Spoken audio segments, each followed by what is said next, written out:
Hi sisters, இன்றைக்கி வந்து என்ன பார்க்க போகிறோன்னா நம்ம சாரீஸ் பார்க்க போகிறது கிடையாது. ஒரு சூப்பரான பிரியாணி ரெசிபி தான் பார்க்க போகிறோம். என்னென்ன இன்க்ரீடியன்ஸ் பார்த்துக்கலாம். ஃபஸ்ட்டு வந்து பார்த்திங்கன்னா ஒரு மீடியம் சைஸ் 3 வெங்காயம் போட்டிருக்கேன், மீடியம் சைஸ் 3 தக்காளி அண்ட் 2 இலை போட்டிருக்கேன், ஒரு ஸ்டார் போட்டிருக்கேன், 3 ஏலக்காய், 3 பட்டை வந்து இன்றைக்கி தான் ஃப்ரெஷ்ஷாக வாங்கிட்டு வந்தாங்க கேரளாலேருந்து. ஸோ வாசனை சூப்பராக இருக்குது. நெக்ஸ்ட் வந்து பார்த்திங்கன்னா ஒரு கட்டு புதினாவை வந்து நான் 3/4 கட்டு வந்து க்ளீன் பண்ணி வச்சுருக்கேன். ஏன்னா நம்ம புதினா எவ்வளோ போடுறோமோ அப்போ தான் பிரியாணி வந்து டேஸ்ட்டாக இருக்கும். நெக்ஸ்ட் வந்து பார்த்திங்க அப்படின்னா நம்மளுக்கு சீரக சம்பா மாதிரியே புல்லட்டுன்னு சொல்லிட்டு ஒரு ரைஸ் இருக்குது, வேலூர் சைடில் அந்த மாதிரி கிடைக்கும். சூப்பராக இருக்கும் பிரியாணிக்கு. உங்களுக்கு பார்க்க வந்து சீரக சம்பா அந்த மாதிரி இருக்கும். நெக்ஸ்ட் வந்து பார்த்திங்கன்னா ஃப்ரெஷ்ஷாக அரைச்சி வச்ச இஞ்சி பூண்டு பேஸ்ட்டு தான் பார்க்க போகிறோம். இப்போ ஃபஸ்ட்டு வந்து ஆயில் ஊற்றிக்கலாம். குக்கர் வந்து சூடு பண்ணியிருக்கேன். இப்போ வந்து பார்த்திங்கன்னா ஒரு 150 ml வந்து ஆயில் ஊற்றிக்கோங்க. உங்களுக்கு எந்த ஆயில் பிடிக்குதோ அது ஊற்றிக்கோங்க. கடலை எண்ணெய்னா இன்னும் சூப்பராக இருக்கும். எண்ணெய் காஞ்சிருச்சுன்னு நினைக்கிறேன் சிஸ்டர்ஸ். இப்படி வைங்க, நம்மளுக்கு ஆவி அடிக்குது அப்படின்னா நம்ம அப்போ போட்டால் தான். எப்போவுமே எண்ணெய் காஞ்சி போட்டோன்னா அதனுடைய டேஸ்ட்டே செம்மையாக இருக்கும். இப்போ என்ன பண்ண போகிறோன்னா இந்த 3 பட்டை, ஒரு ஸ்டாரு, இந்த ஸ்பைசஸ் எல்லாமே வந்து அதில் ஆட் பண்ண போகிறோம்.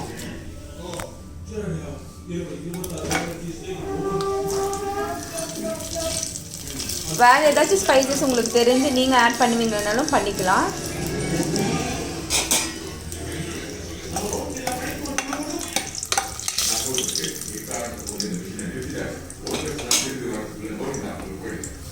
நெக்ஸ்ட் வந்து பார்த்திங்கன்னா நான் ஒரு 6 பச்சை மிளகாய் வந்து லைட்டாக அடிச்சிருக்கேன், ரொம்ப அடிக்கல, லைட்டாக அடிச்சிருக்கேன்.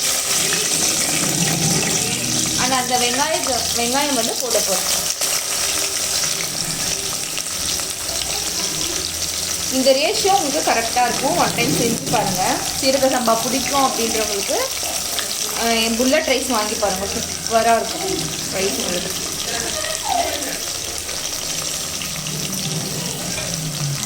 நல்லா ப்ரௌனாக வர வரைக்கும் நல்லா டீப் பண்ணு.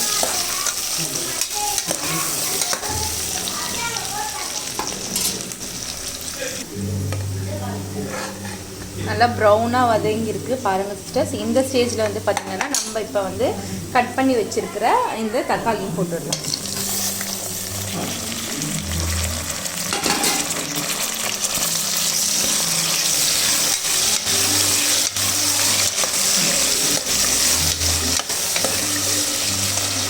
அந்த தக்காளி போட்டு இந்த ஸ்டேஜில் எல்லோரும் வந்து வெங்காயம் போடுறப்ப இஞ்சி பூண்டு பேஸ்ட் போடுவோம். ஆனால் அப்போ போட்டோன்னா நம்மளுக்கு வந்து கீழே வந்து அடி பிடிக்குன்றதுக்காக நான் என்ன பண்ண போகிறேன்னா இப்போ தான் வந்து ஆட் பண்ண போகிறேன். தக்காளியோடையவே ஆட் பண்ணோன்னா நம்மளுக்கு அடி பிடிக்காது. ஏன்னா வந்து அந்த தக்காளியில் வர தண்ணியும் இஞ்சி பூண்டோட சேர்றப்ப நமக்கு அடி பிடிக்காது. நான் இப்போ எவ்வளோ இஞ்சி பூண்டு பேஸ்ட் போட போகிறேன்னா 3 பூண்டு எடுத்துருக்கேன், ஒரு 100 கிராம் இஞ்சி எடுத்துருக்கேன். ஸோ நான் அதை அப்படியே ஆட் பண்ண போகிறேன்.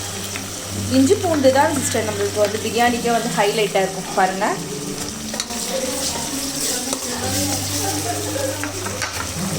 இஞ்சி பூண்டு, புதினா, அந்த பச்சை மிளகாய் இதெல்லாம் தான் நம்மளுக்கு அந்த பிரியாணிக்கு வந்து டேஸ்ட் கொடுக்கும். இந்த டைமில் வந்து பார்த்திங்கன்னா நீங்கள் இதோட வந்து உப்பு ஆட் பண்ணிக்கோங்க. உப்பு வந்து உங்களுக்கு தேவையான அளவு.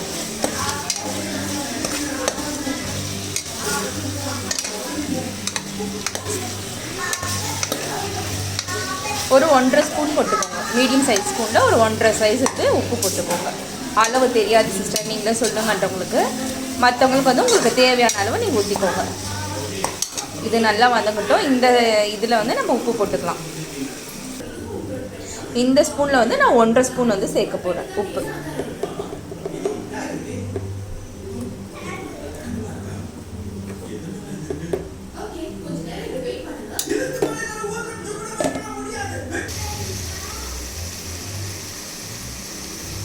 இந்த ஸ்டேஜில் வந்து பார்த்திங்கன்னா நம்ம புதினாவும் போட்டிருக்கோம். ஸோ சில பேர் வந்து கடைசியாகவும் போடுவீங்க. இந்த ஸ்டேஜில் நம்ம போட்டோன்னா உங்களுக்கு வந்து தக்காளி வெங்காயத்தோட நல்லா மிக்ஸ் ஆகிட்டு நம்மளுக்கு எடுத்து சாப்பிட்றப்ப தனியாக தக்காளி தனியாக புதினா தனியாக அந்த மாதிரி இல்லாமல் எல்லாமே வந்து நல்லா மிக்ஸ் ஆகிட்டு பசங்களுமே ரொம்ப லைக் பண்ணி சாப்பிடுவாங்க. இந்த மாதிரி ஒரு மாதிரி லைட்டாக பிடிக்குது அப்படின்னா லைட்டாக இப்போவே இது பண்ணிக்கோங்க. எண்ணெயுமே கரெக்டாக இருக்கிற மாதிரி தான் இருக்குது. நெக்ஸ்ட் வந்து பார்த்திங்கன்னா நம்ம சிக்கன் அலசி எடுத்து போட்டுக்கணும். இந்த ஸ்டேஜில் பாருங்கள் புதினாவும் நல்லா வதங்கிடுச்சு, நம்மளுக்கு அதிகம் பிடிக்கல. நான் இந்த ஸ்டேஜில் வந்து பார்த்திங்கன்னா சிக்கன் வந்து ஆட் பண்ணிக்கலாம். சிக்கன் வந்து வாஷ் பண்ணி வச்சுருக்கேன். நான் இன்றைக்கி எவ்வளோ எடுத்திருக்கேன் அப்படின்னா, ரைஸ் வந்து 400 கிராம்ஸ் எடுத்திருக்கேன், சிக்கன் வந்து பார்த்திங்கன்னா 600 கிராம்ஸ் எடுத்திருக்கேன். எப்போவுமே நம்ம ரைஸை விட சிக்கன் அதிகமாக எடுத்தோம்னா டேஸ்ட்டுமே வந்து நல்லாயிருக்கும். நாங்கள் எப்போவுமே பார்த்திங்கன்னா இந்த மாதிரி குட்டி குட்டி பீஸ் தான் பிடிக்கும், அதனால் நான் பிரியாணிக்குமே நாங்கள் இந்த மாதிரி தான் எடுப்போம். உங்களுக்கு பிரியாணி பீஸ் பிடிக்குன்றவங்க பிரியாணி பீஸ் அந்த சைஸை எடுத்துக்கோங்க, இதுவும் நல்லா தான் இருக்கும்.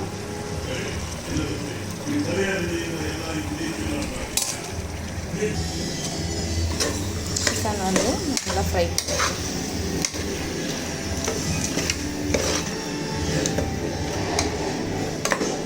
சடனாக தான் பிளான் பண்ணோம். ஃபஸ்ட் வீடியோ போடுறோம், எப்படி இருக்குன்னு ரிவ்யூ பண்ணுங்கள், கமெண்ட்ஸ் போடுங்க.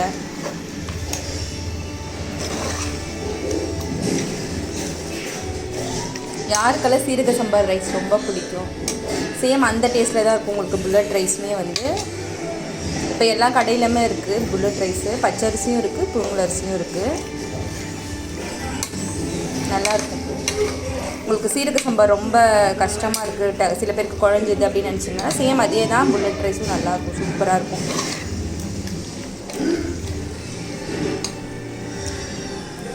ஒரு 15 மினிட்ஸ் அந்த மாதிரி கொஞ்சம் நல்லா ஃப்ரை ஆகட்டும். சிக்கன் நல்லா வந்துருச்சு சிஸ்டர்ஸ். இந்த ஸ்டேஜில் வந்து பார்த்திங்கன்னா நம்ம ரைஸ் வந்து எந்த இதில் எடுத்தோமோ அதில் உங்களுக்கே தெரியும். நான் வந்து இந்த அளவில் வந்து பார்த்திங்க அப்படின்னா இந்த அளவில் வந்து பார்த்திங்கன்னா 2 கிளாஸ் எடுத்துருக்கேன். அதனால் நான் இப்போ வந்து 3 கிளாஸ் ஊற்ற போகிறேன். 1க்கு 1.5ன்ற கணக்கில் நான் 3 கிளாஸ் ஊற்ற போகிறேன்.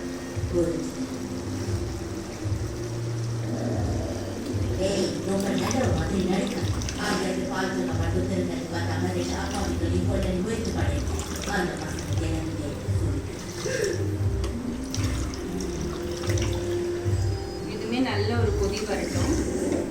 இந்த ஸ்டேஜில் வந்து லைட்டாக வந்து காரத்துக்காக வந்து பார்த்திங்க அப்படின்னா கொஞ்சமாக வந்து வெறும் சில்லி பவுடர் வேணுன்றவங்க சேர்த்துக்கலாம், கலர் வேணுன்றவங்க கலர் சேர்த்துக்கலாம். நான் சேர்க்க போகிறது கிடையாது, வேணுன்றவங்க சேர்த்துக்கலாம். அண்ட் ஒரு கொதி வந்ததுமே வந்து நம்ம உப்பு காரெல்லாம் இருக்கான்னு பார்த்துட்டு நம்ம ரைஸ் சேர்த்துக்கலாம். நல்ல கொதி வருது. இந்த ஸ்டேஜில் வந்து பார்த்திங்க அப்படின்னா நம்ம ஆல்ரெடி வந்து அரிசி ஊற வச்சு அரிசி வச்சுருப்போம். அரிசி எப்போ நான் ஊற வச்சேன்னா கரெக்டாக நான் வந்து எல்லாமே கட் பண்ணிக்கிட்டு குக்கர் ஸ்டவ் வந்து ஆன் பண்ண பிறகு தான் வந்து நான் அரிசியை ஊற வைக்க ஆரம்பித்தேன். நெக்ஸ்ட் வந்து எப்போ நான் கழுவி வச்சிட்டேன்னா உடனே கழுவி வச்சிட்டேன். தண்ணி வந்து நம்ம அந்த சிக்கன் போட்டு முடித்த பிறகு நம்ம தண்ணி ஊற்ற போகிறோன்னா நம்ம அந்த தண்ணியை வந்து வடித்து வச்சுக்கணும். ஏன்னா ரொம்ப உரிச்சு அப்படின்னா பச்சரிசின்றதெல்லாம் நம்மளுக்கு உடஞ்சிரும். இந்த ஸ்டேஜில் வந்து பார்த்திங்கன்னா நம்ம ரைஸ் வந்து போட போகிறோம். உப்பு காரம் எல்லாமே கரெக்டாக இருக்குது. கொஞ்சம் காரம் நல்லா ஸ்பைஸியாக சாப்பிட்றேன் அப்படின்றவங்க ஒரு 1/2 ஸ்பூன் போடுங்க, இதுவே நல்ல ஒரு காரம் இருக்குது. எப்போவுமே பிரியாணிக்கு வந்தீங்கன்னா உங்களுக்கு வந்து பச்சை மிளகா காரம் தான் நம்மளுக்கு அந்த டேஸ்ட்டு கொடுக்கும். அந்த ஹோட்டல் ஸ்டைல் வந்து எப்படி நம்மளுக்கு டேஸ்ட் இருக்குதுன்னா பச்சை மிளகா தான் மெயினாக. தண்ணி வந்து வடகட்டி